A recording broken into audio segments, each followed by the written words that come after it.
हम अक्सर ऊंचे पहाड़ों और गहरी घाटियों को देखते हैं और लगता है कि ये हमेशा से ऐसे ही थे। पर सच तो यह है कि जमीन के बिल्कुल नीचे एक ऐसी मशीनरी काम कर रही है जो लगातार बिना रुके हमारी धरती को आकार दे रही है। आज के इस विश्लेषण में इसी जियोमॉर्फिक इंजन को करीब से समझते हैं। तो सबसे बड़ा रहस्य ये है कि एवरेस्ट जैसी विशाल चोटियां आखिर क्रस्ट में धंस क्यों नहीं जाती? इनका इतना भारी वजन आखिर बैलेंस कैसे होता है? चलिए भूविज्ञान के इस सबसे बड़े सवाल की गहराई में उतरते हैं। इस सफर को कुछ इस तरह तय करेंगे। पहले क्रस्ट के इस महासंतुलन को समझेंगे, फिर धरती के अंदर की ताकतों का मैप देखेंगे। उसके बाद क्षैतिज अक्ष यानी जहां असल में चट्टानें मुड़ती हैं, उनका विश्लेषण करेंगे। और अंत में इस पूरे जियोमॉर्फिक इंजन को एक साथ जोड़कर समझेंगे, एक आर्किटेक्ट के ब्लूप्रिंट की तरह, ग्रहीय स्तर से शुरू करके सीधे एक चट्टान की सिलवटों तक जाएंगे। पहला पड़ाव क्रस्ट का महासंतुलन। यहां सबसे बड़ा खेल उन ताकतों के बीच है जो पहाड़ बनाती हैं और उनके जो इन पहाड़ों को घिसकर वापस समतल कर देती हैं। एक लगातार चलने वाली जंग। सच कहा जाए तो हमारी धरती हमेशा एक बैलेंस बनाने की कोशिश में लगी रहती है। इस मैकेनिकल इक्विलिब्रियम यानी एक समान ठहराव की स्थिति को ही आइसोस्टेसी कहते हैं। एक तरफ एंडोजेनेटिक ताकतें हैं जो जमीन को ऊपर उठाती हैं, और दूसरी तरफ एक्सोजेनेटिक ताकतें जैसे नदियां और मौसम जो इस उभार को काट छाट कर वापस लेवल में लाने का काम करती हैं। इस बैलेंस को समझाने के दो बहुत ही दिलचस्प नजरिए हैं। एरी का मॉडल कहता है कि क्रस्ट की डेंसिटी हर जगह एक जैसी है, इसलिए जो पहाड़ जितना ऊंचा होगा उसकी जड़ें उतनी ही गहरी होंगी, बिल्कुल पानी में तैरते हुए बर्फ के टुकड़े की तरह। दूसरी तरफ प्रैट का मॉडल कहता है कि डेंसिटी अलग अलग होती है। उनके अनुसार ऊंचे पहाड़ों का घनत्व कम होता है और छोटे हिस्सों का ज्यादा। दोनों ही मॉडल्स इस कमाल के संतुलन को अपने अपने तरीके से बिल्कुल सटीक समझाते हैं। अब जब बैलेंस का कॉन्सेप्ट क्लियर हो गया है तो चलिए आगे बढ़ते हैं और धरती के अंदर चलने वाले इस जियोमॉर्फिक इंजन के असल गियर्स और पुर्जों को मैप करते हैं।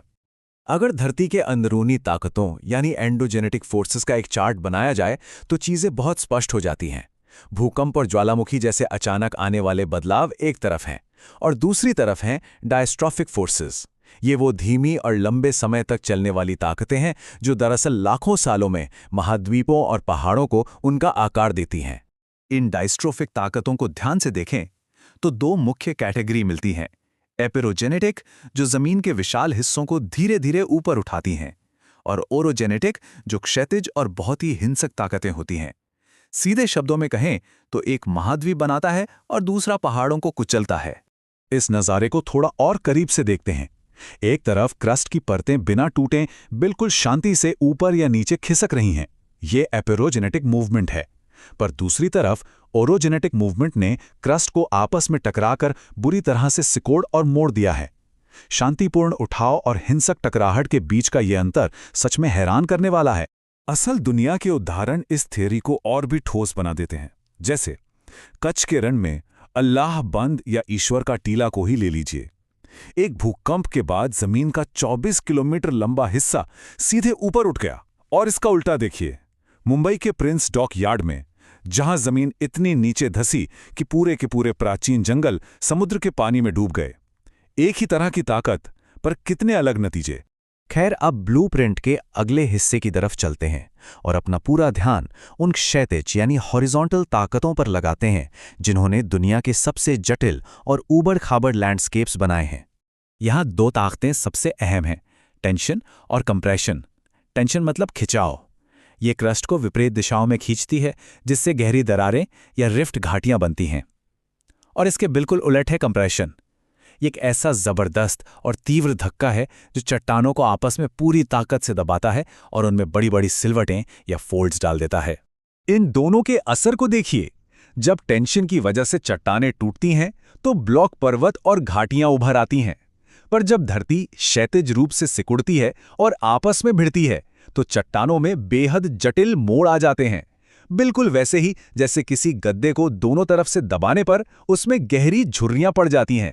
चलिए अब इन रॉक फोल्ड्स यानी चट्टानी मोड़ों की थोड़ी टैक्सोनॉमी समझते हैं।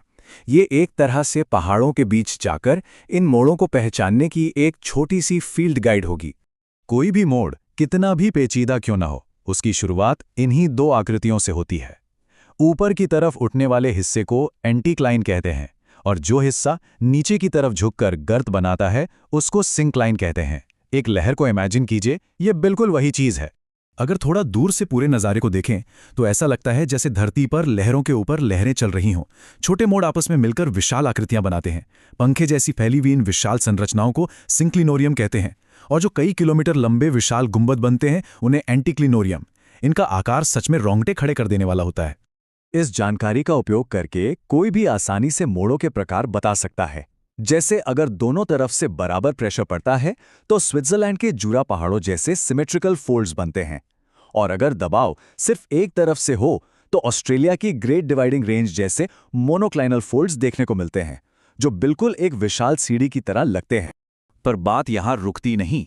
जैसे जैसे जमीन पर दबाव बढ़ता है तो नतीजे और भी गंभीर होते हैं।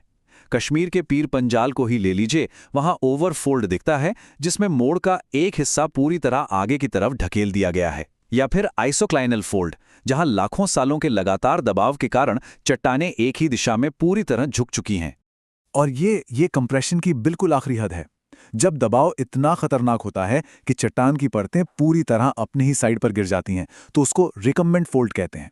पर जब ये दबाव बर्दाश्त के बाहर हो जाता है तब चट्टानें एक रिवर्स फॉल्ट के सहारे हिंसक रूप से टूट जाती हैं और एक परत दूसरे के ऊपर चढ़ जाती है। इसे ओवरथ्रस्ट नापे कहते हैं। जमीन के साथ ऐसी तोड़फोड़ सच में हैरत अंगेज है।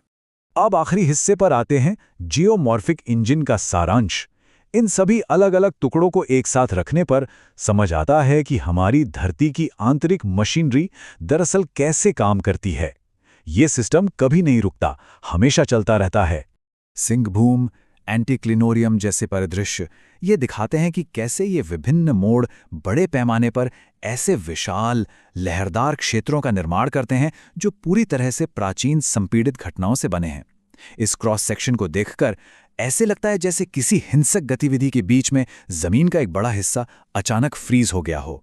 ये सिंथेसिस मैट्रिक्स दरअसल पूरी चर्चा का मास्टर मैप है।